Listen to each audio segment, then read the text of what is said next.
Can you tell me, what are you doing?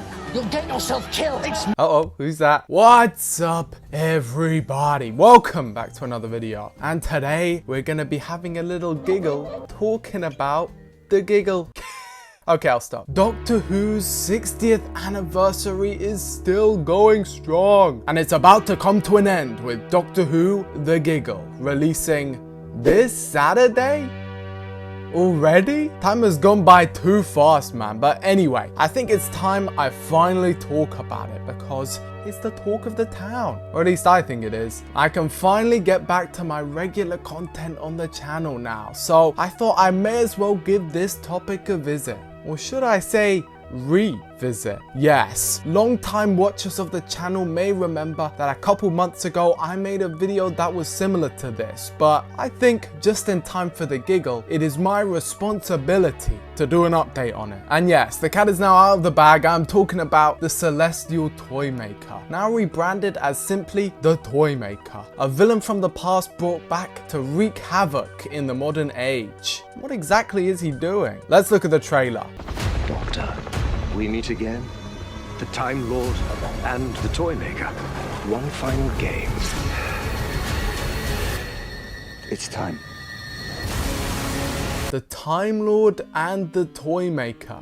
Huh. Seems like our two characters are gonna be going head to head. Would you look at that? Doctor Who's even regenerating. Except he's obviously not. We've been around this block before. We know you got something up your sleeve. Maybe he's regenerating into himself again. Maybe he's regenerating into two people. Leave your own theories in the comment section below. Let me keep going. The Celestial Toymaker is clearly playing some kind of game. But what does that mean? Who is this guy? And what can he do? Well, let's turn the clock all the way back to 1966, season 3 of Doctor Who. The TARDIS lands in a strange dimension, one which we quickly discover the name of, the Celestial Toy Room, a realm controlled entirely by the Celestial Toymaker, an evil godlike being who pulls in travelers across all of space and time to play his silly games. However, silly is a little bit of an understatement. They're deadly, and while they may appear childish on first glance, all of the games the Doctor's companions are required to face are all, in reality, deeply demented, as we realize the dolls and clowns and schoolboys that they encounter are previous players of the games and those who lost.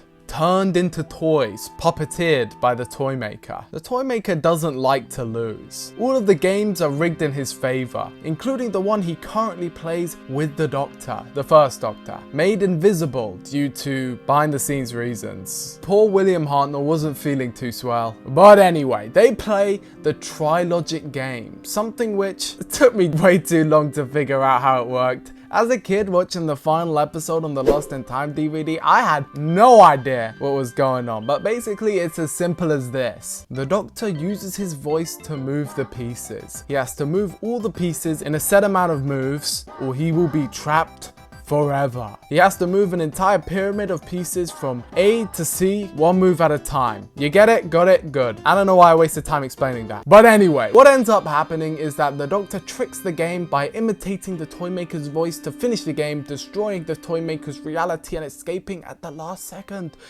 Oh yeah, did I not mention, if you win the game, the whole reality is destroyed, usually with you in it, so rigged. Even if you win, you still die. But the Toymaker does not. You see, as I mentioned, the Toymaker is a godlike being. He can come back from nothing. The episode ends with a somber warning from the Doctor that the Toymaker will try again. But he never did. Until now. So that's basically the story so far. In season 3, the Doctor was brought to the Toymaker's realm to play a game. The Doctor played him head to head while the companions journeyed through smaller games to get back to the TARDIS. It ended with the Doctor emerging victorious and the ominous vow that he would strike again. But what if I told you there was more? In the Celestial Toymaker novelization, baby. Yeah, I'm really scraping the bottom of the barrel here, guys. In this novel, written in 1986, the Doctor says that the Toymaker is from the same universe as himself. And they have encountered each other before. Actually, in the TV show, they've encountered each other before as well. I probably should have mentioned that. And that there are other Toymakers out there as well. You see where I'm going with this? Multiple universes, same universe. Wonder if that's gonna tie in. Probably won't, but you know, just Just gotta throw one out there. But they have fought each other before. This rivalry goes way back. And they were meant to meet again too. Season 22 of Doctor Who is like Marmite. Some people love it, some people hate it, and you guys know what it is. You know I love myself some Sick Doctor. But an example of some people who didn't like it was some of the higher ups of the BBC. And so the show got axed, or cancelled as some people call it. But due to fan and public backlash and the release of the acclaimed hit single Doctor in Distress, Doctor in distress.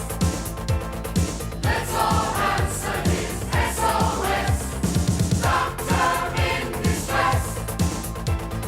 Bring him back now, we won't take less. this is real by the way, it was back again. But what was lost were the original concepts for season 23. The lost season that never was. I am obsessed with this period of Doctor Who, and we're lucky enough to know some of the adventures which might have been. The main one that's relevant to this topic being the Nightmare Fair. Originally meant to be teased at the end of Revelation of the Daleks, the Nightmare Fair takes place in Blackpool Fair, and would feature the Toymaker's return as the villain. By the way, did you notice that the actor who plays the Celestial Toymaker, Michael Gough, is the same actor as Alfred from Batman? But yes, Revelation of the Daleks originally ended with the Doctor telling his companion Perry that he would take her to Blackpool, but due to the news of the show's cancellation, plans had to be changed, and instead the ending would be rectified into being, I'll take you to Blackpool.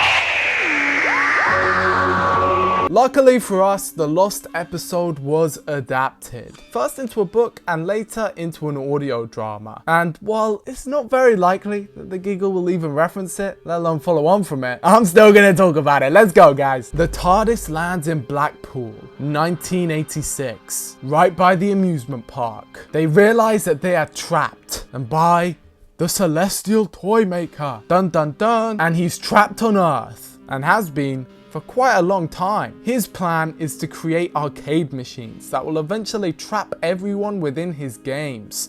Yada yada yada, they play a game, Doctor Who wins, and the Toymaker is trapped in a time field. When all is said and done, the Doctor goes back to enjoy the fair with the Toymaker vanquished once and for all. Maybe. After that, the Celestial Toymaker would make a number of other appearances throughout Doctor Who canon. My favourite of which probably being Solitaire, the 8th Doctor adventure, but there is quite a lot here. And bada bing bada boom, we're back in the present day. Having appeared once, almost twice in the classic series and about 500,000 times in the expanded universe, Neil Patrick Harris' portrayal of the character has a lot to live up to. I'm sure he'll smash it out of the park. He's gonna be legend, wait for it. Nah, I'm not gonna finish. Dairy, up top my friends. Whoopsh. Leave your own thoughts in the comment section below. Don't forget to leave a like and subscribe. Can you believe that 92% of people don't subscribe? Come on, man. And if you want to help support the channel, you can click the join button below to gain access to the Discord server, my live reactions to new episodes, and exclusive member content. A massive thanks to all my members: Just Him, Teddy Bite, Oz Baxter, Green Goko, Andrea Lee, Eric, Ido First, Kustretch, Lehar S, Zay, Potnoodle OW, and Maggie 132. And with all that said, I hope you enjoyed the video, and I will see you in the next one.